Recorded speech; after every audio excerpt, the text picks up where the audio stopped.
I'm CODY SKILLEN. My name is Bernhard. And we're here representing Winnipeg Knightly Arts at the Manitoba Highland Gathering 2020.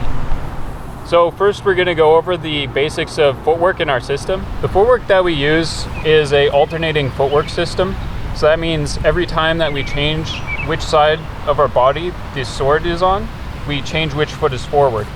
So the way that we get into this stance is we start off with our feet shoulder width apart, and then we move one foot back about half of a step. So it's about a heel-toe kind of a relationship. Then we bend our knees, so that way if we get pushed back, we don't rock up onto our heels. And then from here, if my hilt is on the right side of my body, I'll have my right foot back. And then if I do a cut that transitions the side, then I'll step forward or back. It doesn't matter if you step forwards or backwards. The most important thing is that the side that your hilt is on is where your back foot is. So now I'm going to talk a little bit about the four corners, or the four peaks as they're generally known, and the guards and hanging. So the four corners are basically if you draw a line down the center of your body and you draw a line about around the line of the height of the solar plexus. And the idea is that you can protect one of these corners, right, by being in this diagonal position with your guard. And what this does is it allows you to stop cuts that are coming generally from this angle, usually from that side entirely, so that the opponent will have to attack to the other side, or they would have to commit to some action that somehow gets around my blade. If I show the four corners against Bernhard, the first would be here, the upper right corner peak to the head, and then the lower corner would be here, right? The other corner would be here, and then the lower left peak is the final one.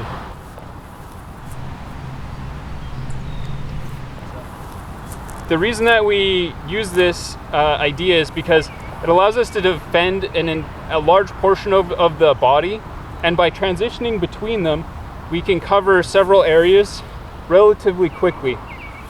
This is why feints are usually necessary in order to draw out a defense in one area so that you can attack the area that they were previously defending.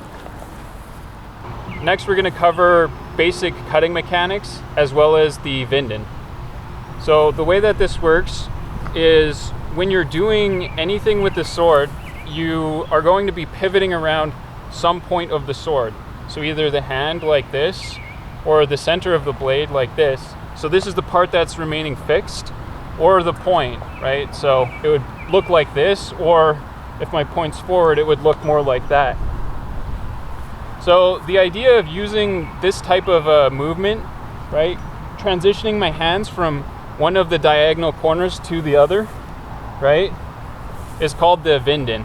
And we use this in situations both in cutting and in the bind. The bind is when swords make contact with each other, and usually you're fighting for control over the center line, or the shortest line between you and your opponent. So the way that this works with cutting is we do the rotations around the hand. So if I'm going to cut, I will cut first by pivoting around my hands, waiting for the point to go forward, and then stepping. That way it presents a threat to the opponent before I'm moving forward. So if their point's already forward, I'm not going to step onto it. The way that we do other cuts like this is, for instance, I'll pivot my hands back, get into the corner I want to get into, and rotate the point forward, or go here and cut back into this corner. Or I can also cut like this, and like this, as some examples. The most important thing is that you transition your hands from one corner or one hanging into another, such as this. So now I'm going to talk about one of the most important concepts in swordsmanship, and that's the idea of strong and weak.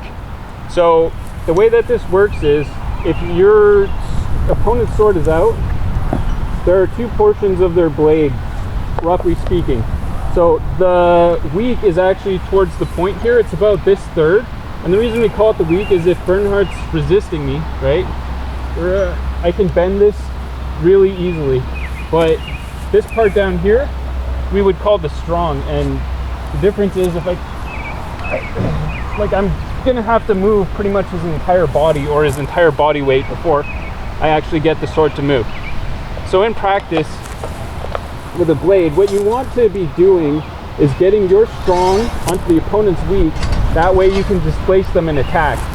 Alternatively, if we're both just using strong on strong and forcing against each other, right, from here, I'm not going to be able to out-muscle him by doing this alone. But what I can do is use the force that he's putting in by getting him to overcommit in order to do attacks to the other side. That's why almost all swordsmanship is seeking to get your strong on the opponent's weak or getting them to overcommit and attacking them around to the other side. So now we're going to go over some of the applications of the movements and ideas that we were talking about. One of the interesting things about swordsmanship is that it's really not very complicated, it's just difficult. The first one we're going to start to apply is cuts combined with the strong on weak principle. And the best example of this is done against with a cut against what we call longenort, or a fully reaching thrust position. So if Bernhard's like this, what I want to do is I want to cut and I want to displace his blade. So what I will do is I'm going to cut, I'm going to make contact with my strong onto his weak, press in, and then complete it with a thrust. That thrust is known as the Zornhau Ort, or the point of wrath. So we're just going to do this a couple times.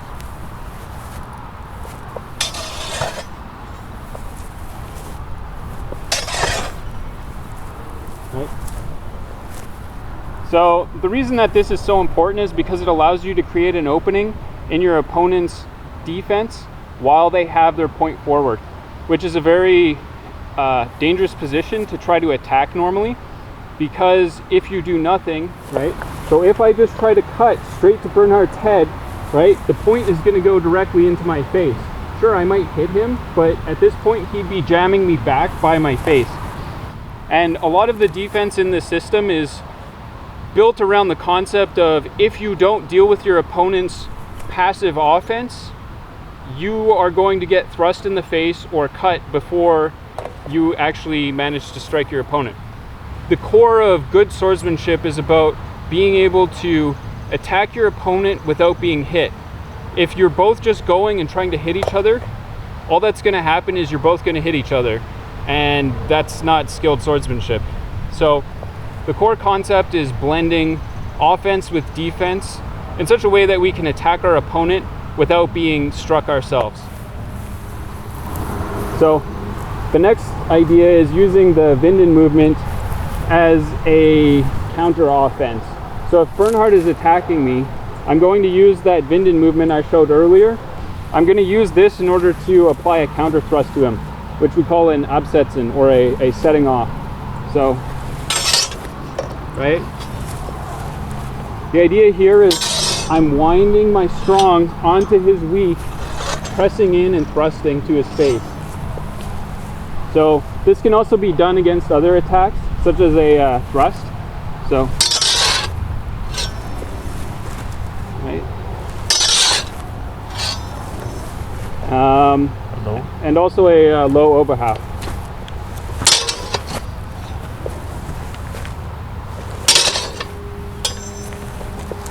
That would be the way that you would apply the Vinden in a more neutral situation. So outside of the bind, in what we call the Zufechten.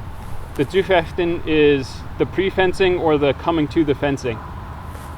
In a situation where you're in the bind, this is an equally useful movement. So if we were to do any kind of a cut that makes blade on blade contact, such as this, right?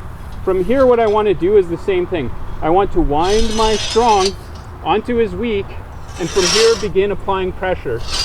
Now, in reality, a lot of these things are not going to work like one-off. What's going to happen is it's going to have to be a continuous string of offense and defense as we are fencing. But it's useful to be able to practice the execution of an individual move against an opponent who is not fully resisting, but will stop you from executing the move if you are doing it wrong. By which I mean, if we were in a bind, right, and I was trying to wind and I was going like this, right, Bernhard's putting enough pressure that I can feel it. But the second I start to get my strong on line and my point in, he's not choosing to do a different action. He's just forcing me to execute my technique properly. So again, we have a situation where we end up in a bind and I can wind my strong onto his reach and then thrust him. Normally you would do this more fluidly. There are other variations that come from this VINDEN movement, and the first one's called the MUTIEREN, or mutating. A mutating is used when your opponent might be trying to escape the bind or cut around or otherwise pull back and just get out of the bind. And it's kind of a preemptive action that you can use to trap them in a bind scenario. So if we cut into the bind and Bernhard starts moving in some way, right, what I'm going to do, right, from here, I wind like this and I can feel him start to move in some way, right? I'm going to press my point over his, right, and I want to get my point underneath his arm essentially, right, and that's it. And from here, right, I can go like this and I can wind even more if I want, but generally you want to end up in this kind of a position and then thrusting upwards. It particularly helps when the opponent's trying to go down or trying to go something like this, right? So from here, it begins to move, and then I'll mutate from there. It can also be used directly from a cut. So, right, from here, forward again. So, in a situation where we end up in a bind, and I wind against him, and then he winds against me, I would want to use a MUTIEREN in order to force his point, in order to regain control of his point. So from here, I go like this. Now Bernhard will try to do the same thing to me. And I go over like that and thrust low. And what this is doing is it's stealing some of his reach. So if his point's up like this, he reaches like this. As I rotate it down, he has less reach. So that's what makes this technique work. The other key use of the VINDEN is in what's called the DUPLIEREN, or the doubling. It's called the doubling because it allows you to strike your opponent again. It gives you another opportunity to attack them when they start trying to displace you. So if we go into the bind again, right, and I start to wind against Bernhard, and instead he's pushing me offline like this, what I can do is, instead of continuing to fight this way, I don't want to go strength against his strength. Instead, I'm going to wind like this, and I'm going to cut him to the other side. Right? So. This kind of gets us into the topic of what to do when the opponent displaces. So when the opponent's displacing in a way where they leave their point mostly forward, or they're trying to wind against you, you don't want to use the DUPLIEREN. That starts to get very dangerous, because what will happen is I go like this, right? I wind like this, you wind against me, right? As I try to do this, he's going to thrust me directly in the face. So in that situation, you want to go back to using the first VINDEN. So usually the DUPLIEREN, in my experience, is followed up almost instantly by another VINDEN against their blade in order to kind of protect yourself from one of the follow-up actions. So,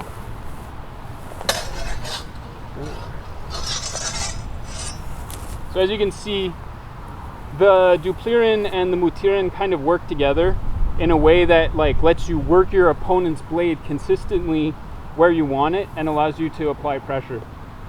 So there's another form of displacement where the opponent displaces you really hard to the side. They really want to shove you out of the way, right? So if I cut like this, and from here begin winding like this, and Bernhard puts a lot of pressure sideways, from here, I'm not going to be able to do a DUPLIEREN. And the key reason is because his point of contact is so far out here that I have to go like that, which is just too big of a move. It's not practical in swordsmanship. However, making this movement allows me to do something else.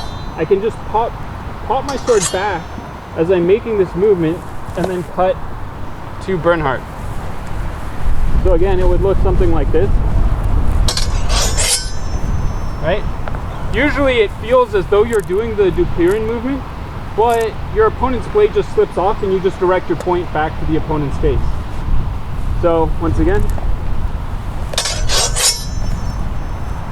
there's one other form of way to counter an opponent displacing, and this is when they tend to displace you down really, really hard. It's called the Durchwechseln. There we go. So in this situation, we get into the bind, I wind up, and from here he starts to press me down. What I want to do is pull back and thrust directly to his face. The reason that this works is because while we're here, if I'm going like this, my hands are already high, he's pushing down on my point and usually going wide. This is what makes it key, is like the amount of force that he's using is driving down really low.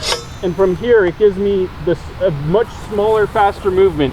So in this case, we're using a combination of distance and timing in order to create a safe opening to attack our opponent. This counter usually requires a good sense of timing though, because it is mostly using time to defend yourself. So you have to be able to execute it in a very, very tight time frame. One other thing which I find is very useful in understanding longsword fencing in general, not just the German style, but the Italian style as well, and how the two interact, is a cut that's called the Krumpau. So the way that this works is it's a cut that goes like this, right? It's almost like a windshield wiper motion. And the idea is that you're going to displace the opponent's cut. As they cut in, you displace. So we'll try to get, as Bernhard cuts to me, I would displace like this and then threaten him with the back edge, right? So, right? And you can also catch their blade on your guard. So the reason that this is important is because this is how most people are going to apply that very hard pressure off to the side usually, and you'll see a lot of times people will follow it up with a cut around. So what ends up happening is it's strong displacing pressure followed up by a cut around. So, right? Or alternatively, right? Or there's all kinds of variations, but that's one of the moments where being able to cut around with a Zucken or force the opponent to stay into the bind is incredibly important. And that's where a lot of focus goes in the training. That's a general overview of most of the core techniques and scenarios that you run into with specifically longsword fencing. Also, the way that the German system tends to approach these situations and the philosophy that we use in order to work through them, and how we think about countering our opponent's actions and applying pressure. If you'd like to see more from us, you can check out our website at winnipegnightlyarts.com, and you can come out and see us in the Manitoba Highland Gathering 2021.